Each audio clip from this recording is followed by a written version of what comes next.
Ángel Fiorivanti nos está apresurando. ¿Está por allí, Ángel? Ángel es camarada, lo voy a presentar de una vez. Ahí está.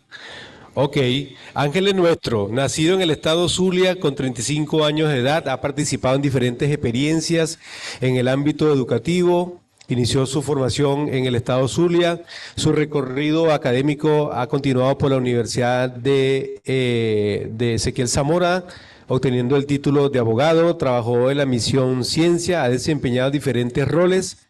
Ha estado también en el INSE de Barina.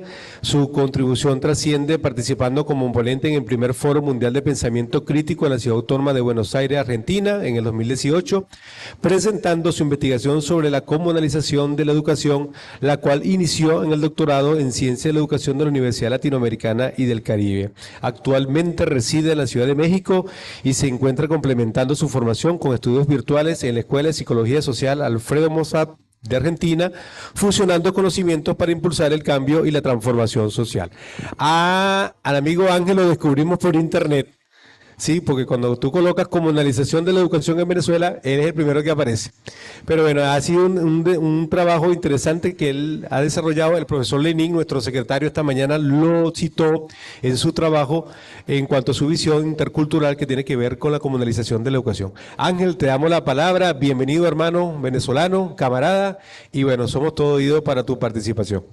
Muchas gracias y de verdad gracias a todos los ponentes anteriores, maestros y sabios y sabias que tienen una experiencia impresionante. De verdad que los admiro profundamente. Bueno, voy a compartir pantalla para hablar un poco sobre el tema y entrar en materia de una vez. Bueno, fíjense, el planteamiento, para poner un poco en contexto este tema de la comunalización de la educación, fue un tema que surgió a partir de mi experiencia y mi trabajo en la misión Sucre como coordinador del Distrito Capital con más de 60 aldeas universitarias en un periodo y en un momento del país crucial que fue el 2017. Y bueno, empezamos a debatir sobre el tema de la municipalización, que bueno, se planteaba como un hito, se planteaba como un logro de la revolución haber alcanzado todos los municipios del país, y empezamos ese debate del municipio como estructura colonial. El municipio es una estructura colonial, una estructura política colonial que ameritaba pues, y Chávez ya lo venía repensando desde la comuna y desde los consejos comunales, y Chávez venía diciéndonos, bueno, necesitamos vernos desde otras características y perspectivas. Entonces, yo decía que ya la educación estaba en proceso de comunalización, porque ya las aldeas universitarias, en el caso de la Misión Sucre, ya formaban parte de la realidad comunal. Y en ese sentido, empezamos a desarrollar este planteamiento, esta investigación, más como una sistematización de experiencias, porque trabajé con la Misión Ciencia, una misión que fue emblemática y que tuvo proyectos excelentes, donde se trató de afianzar el vínculo entre la universidad y la academia formal y las comunidades organizadas, pero al mismo tiempo los saberes populares que resolvían y siguen resolviendo los problemas de la realidad social de todo el mundo. Los pueblos del mundo siguen generando conocimiento y produciendo conocimiento para sí mismos y para sus necesidades. Bueno, el tema es la comunalización de la educación como un proceso intercultural y decolonial. En la comunalización en contexto. Bueno, principalmente la revolución bolivariana y el contexto de este planteamiento tiene que ver con todo lo que profundizó el comandante Chávez con respecto al poder popular, los consejos comunales y las comunas, que fueron las primeras instancias de poder a partir de la democracia participativa y protagónica que se desarrolla y se consolida en la Constitución de 1999. Y aquí se le da, de hecho, el marco legal con leyes orgánicas, la Ley Orgánica del Poder Popular, de consejos comunales y comunas, empiezan a dar forma a nuevas estructuras de poder, nuevas estructuras sociales, nuevas estructuras económicas también, y que empezaron a tener incidencia en las relaciones sociales y económicas de producción. Por ende, tuvo un impacto cultural, tuvo un impacto en los sistemas educativos, pero esto aterriza hacia las misiones sociales educativas. En este caso teníamos la misión Robinson, Sucre, Robinson, Rivas y Sucre en los niveles formales de la educación. Pero al mismo tiempo teníamos misiones y un montón de otras misiones que todas, y si no me equivoco, en su mayoría, estaban desarrollando el componente educativo, formativo, pedagógico. Todas las misiones que tenían que ver con trabajo, todas las misiones que tenían que ver con pueblos indígenas, misiones de todos los ámbitos estaban apuntando a procesos de formación interno y externo. Y esto quiere decir, y por eso las nombro como misiones sociales educativas, que estas misiones tuvieron un gran alcance, permitieron cerrar la brecha, sobre todo con el acceso a la educación en Venezuela. Se crearon incluso los programas nacionales de formación a nivel universitario versus las carreras tradicionales, pero nos hacía falta profundizar en los currículums, en los pensum, en los contenidos y en el modelo, incluso en los enfoques educativos, en los enfoques investigativos, y no verlos por separado, sino verlos como una integralidad. Y también que esto se aterrizara a las realidades locales que tenían al mismo tiempo, y aquí yo he tratado de desarrollar el concepto, no soy autor de ese concepto, pero lo apropio, que es el concepto de la localidad. Es decir, que lo global influye en lo local y lo local influye en lo global. Y desde esa perspectiva, entonces buscar que las misiones sociales con sus contenidos desarrollaran contenidos aterrizados y que no solamente siguieran viniendo de la estructura del Estado colonial. Y bueno, para pasar ya al tema, las misiones sociales estaban como en una línea en la transición entre el poder constituyente y el poder constituido.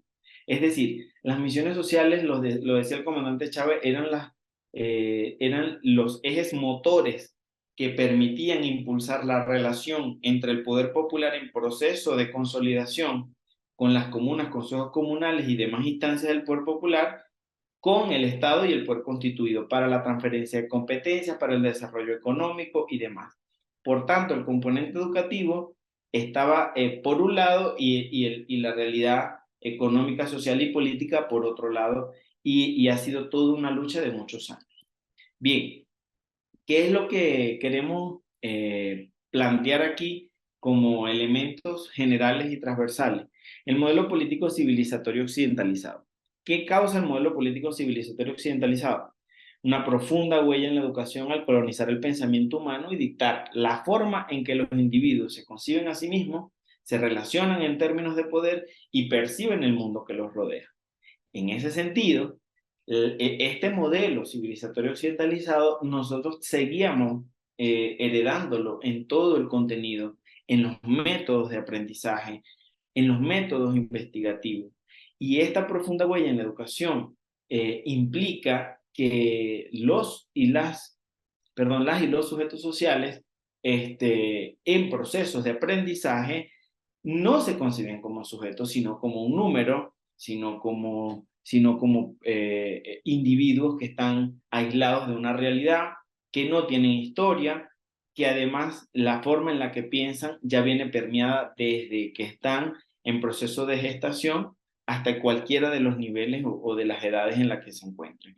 Y precisamente la comuna tiene un origen desde la Revolución Cultural en China, y hay un planteamiento profundo que hay que tocar. Y ese planteamiento se debe construir no desde modelos, digamos, exógenos, sino desde modelos endógenos que permitan construir una nueva forma de relacionamiento humano en los procesos de aprendizaje. Ahora bien, por otra parte, la falsificación de la historia de los pueblos en lucha.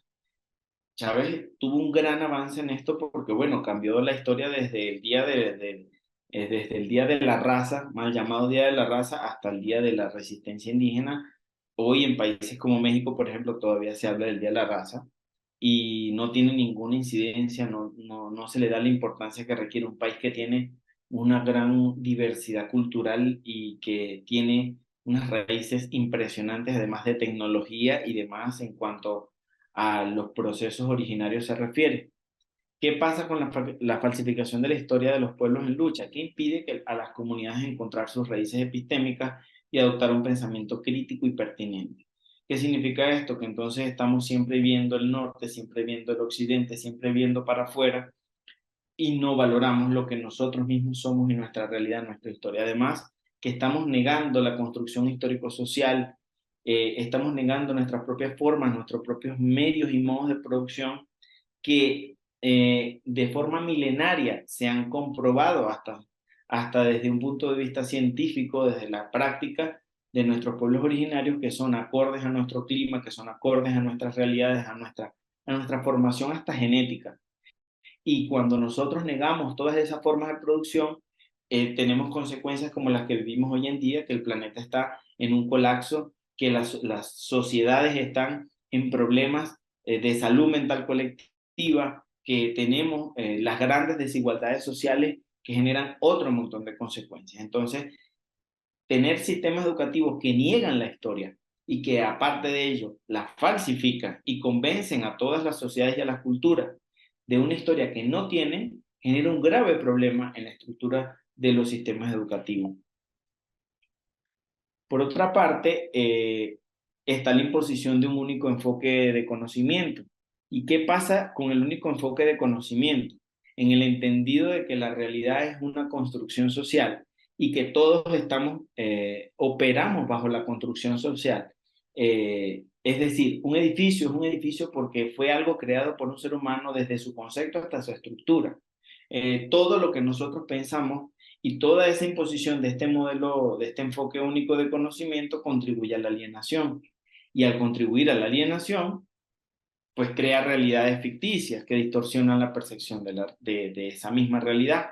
En ese sentido, nos cuesta más encontrar soluciones, nos cuesta más desarrollar toda nuestra capacidad cognitiva y cognoscitiva para que la investigación, la formación y el desarrollo desde la humanidad y desde la vida en el planeta pueda ser pertinente y coherente.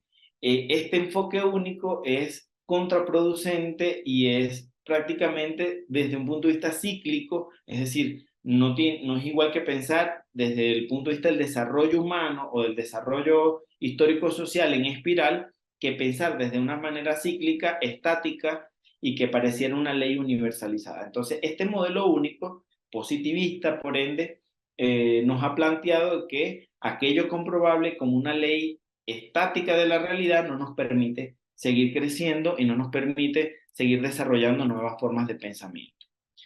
Pues aquí salen estas interrogantes que plantean si es necesario consolidar una educación desde las comunidades capaz de desafiar y de velar los intereses deshumanizantes y antiecológicos del modelo capitalista. Además, pregunto, ¿pueden las comunidades organizadas crear, administrar, gestionar y reinventar modelos educativos propios para satisfacer las necesidades de cualquier nivel educativo? Por otra parte, ¿podría el Estado reconocer y respaldar esas formas educativas basadas en lo comunal como parte del desarrollo nacional, promoviendo el reconocimiento de otras formas de conocimiento, pensamiento, producción y convivencia?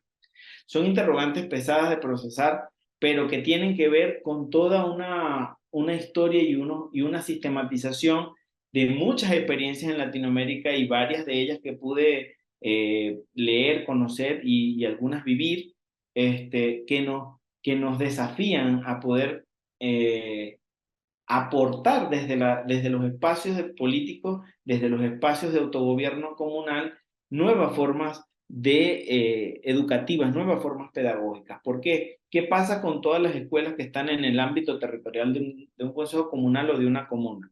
¿Existe relación entre la carta comunal de una comuna y el currículum de esa escuela, de esa aldea universitaria, de esa comunidad, de esa universidad que está en ese entorno territorial?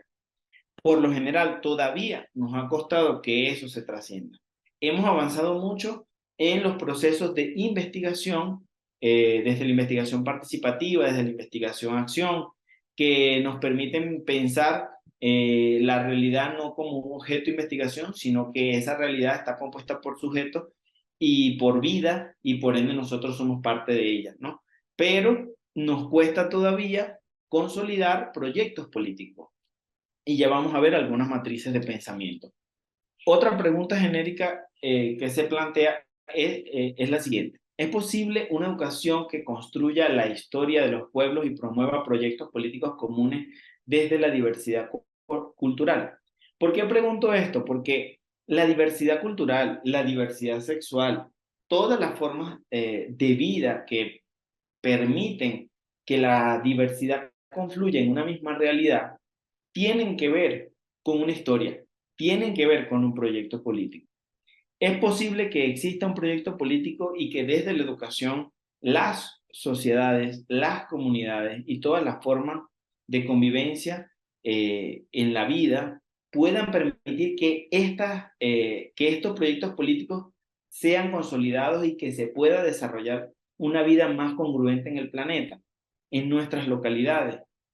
Esa pregunta nos lleva a unas investigaciones que han venido surgiendo desde América Latina y algunos planteamientos que nos ayudan un poco a aterrizar, porque no se pretende esta investigación como un producto acabado o como una letra hecha ley, sino más bien como el inicio o digamos el aporte a un proceso que se ha venido construyendo que ayuda a los procesos de comunalización. ¿Qué implica la comunalización de la educación?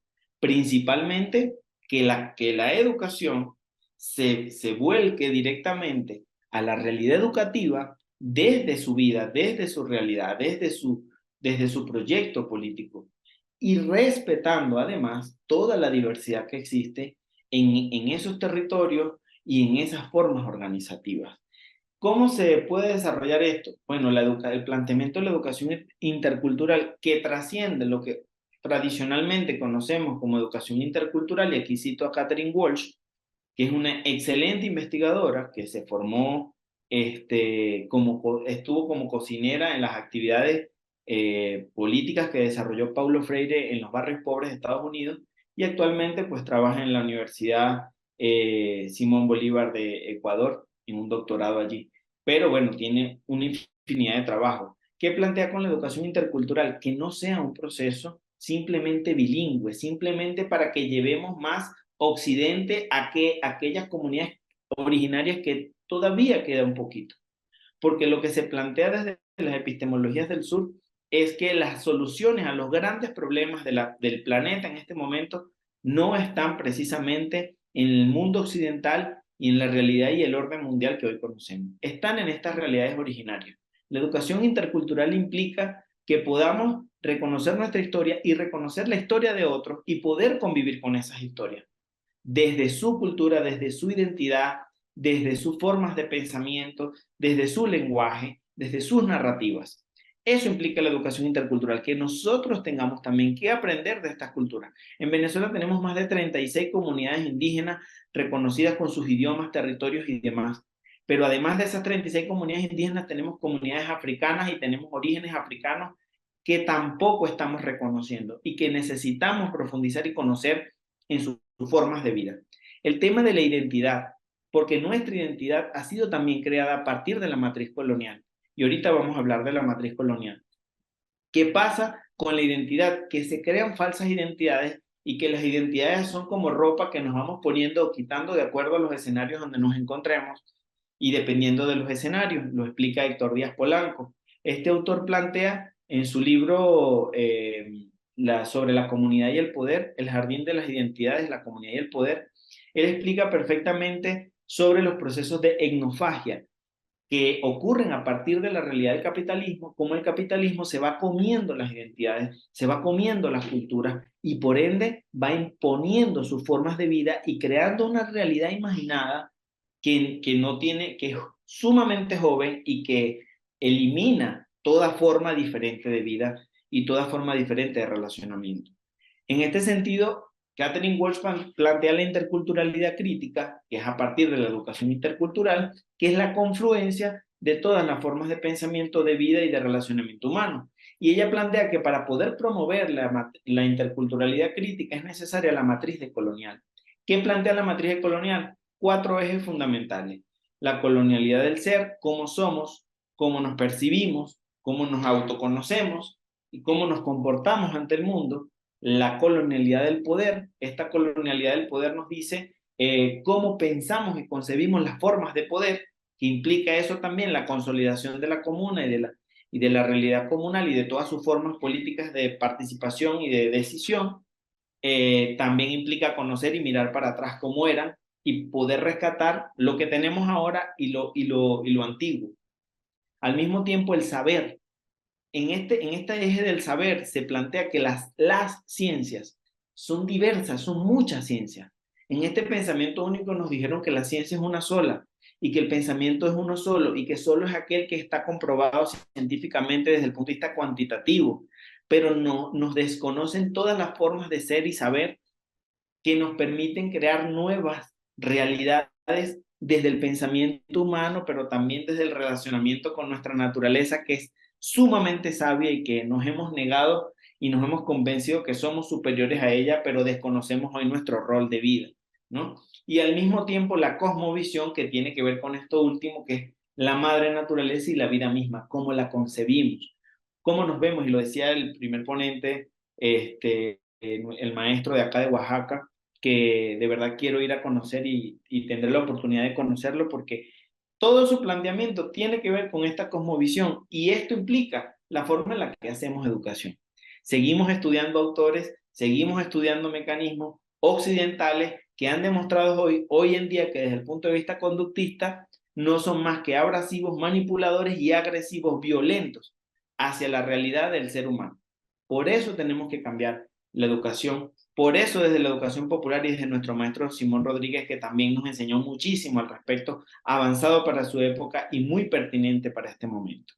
Y al mismo tiempo, bueno, hablaba de la etnofagia y la construcción de comunidad, que bueno, no permitamos que se coma el capitalismo en nuestras comunidades y nuestras identidades, sino que al contrario tenemos que avanzar hacia la construcción de las comunidades reales, no las ficticias, no aquellas que nos hacen crear solo para responder a intereses o necesidades momentáneas, sino esas comunidades que se consolidan para sí mismas y para otras comunidades en una sinergia, digamos, poderosa, una sinergia que permite construir, que permite desarrollar, pero que también permite vernos hacia adentro y que también permite limitarnos en el entendido de que somos parte de un ecosistema. Y bueno, finalmente, o la finalidad, el planteamiento o la teleología de este planteamiento es que la comunalización sea vista como un proceso transformador, la interculturalidad crítica como un puente de encuentro y la decolonialidad como un desafío crítico. Estos tres ejes, estos tres planteamientos nos van a permitir consolidar la comunalización, es decir, que exista una fusión real de la vida comunal, de lo que nos hace comunes, de lo que nos vincula desde nuestras necesidades, nuestras oportunidades, fortalezas, desde nuestra realidad natural, geográfico-natural, que nos permita desarrollar una educación que sea acorde a eso, en cuanto a métodos, en cuanto a contenidos, en cuanto a enfoques, que nos permita reconocer nuestros saberes, nuestras ciencias, que en todos los pueblos existen. Y los invito de verdad a buscar los documentos originales del planteamiento de la misión Ciencia, una misión muy interesante y revolucionaria que nos planteó el comandante Chávez en su momento. Y que la interculturalidad sea una forma de reconocernos en el otro, y aquí yo rescato, invito también a todos los maestros y maestras que nos acompañan aquí a revisar y a respaldar la ley, el proyecto de ley en educación sexual integral, porque precisamente desde los procesos psicológicos, por toda esta represión que vivimos y sufrimos, existe una gran desigualdad y ahí está la matriz patriarcal que forma parte de la matriz colonial, donde tenemos que seguir reivindicando la diversidad sexual, la diversidad cultural y el reconocimiento de todas las formas de ser y pensar en nuestra sociedad. Y finalmente, bueno, la decolonialidad, que es este mismo proceso de reconocernos. Catherine Walsh habla de dos elementos, la decolonialidad y la descolonización. La decolonialidad como un planteamiento, como un proceso que nos permite decodificarnos, vernos cómo estamos colonizados. Y la descolonización es el proceso donde nos vamos liberando con nuevas prácticas de esta matriz colonial.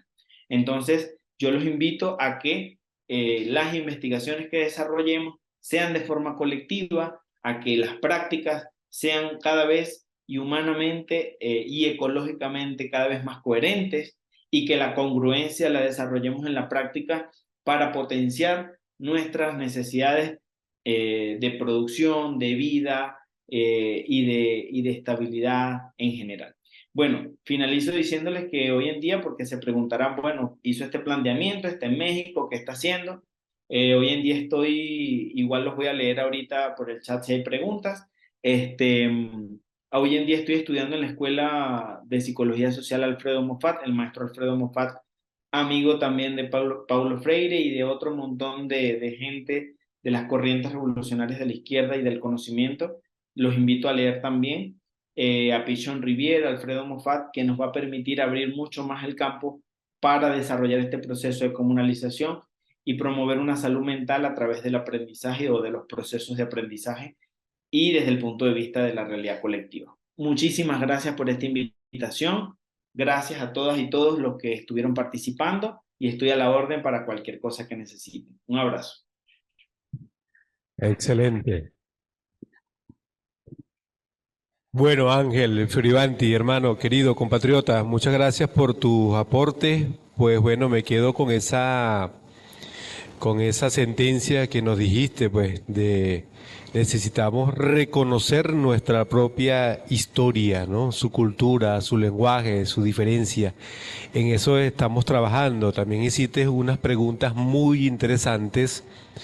Una de ellas puede introducir, Ángel, el cierre de la actividad de esta tarde, cuando tú nos preguntas, ¿pueden las comunidades organizadas crear o proponer modelos o proyectos educativos? Nosotros creemos que sí, y en eso estamos desde esta universidad. Creemos que el pueblo tiene sus creaciones, tiene su propia